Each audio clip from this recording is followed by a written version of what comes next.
Welcome to SolisCloud Services. This video will demonstrate how to use the remote control feature. How to use remote control feature. Please open the SolisCloud application. On the main interface of the application, select and enter the power station you have created. Click on Device.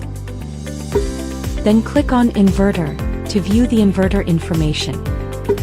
Click the three dots in the upper right corner. Then select Control Inverter to access the disclaimer page. After reading the disclaimer, if you choose to disagree, you will return to the previous screen and will not be able to use the control functions. Please read the disclaimer, then select Agree. Enter the account password for your current account, then click OK to access the inverter control interface.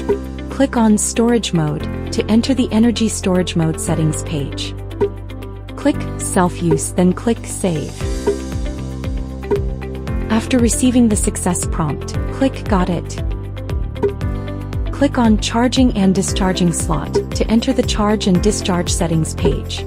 You can set the strong charge and discharge time periods and segments. After confirming, click Save to complete the setup. Thank you for choosing Solis. We wish you a pleasant experience.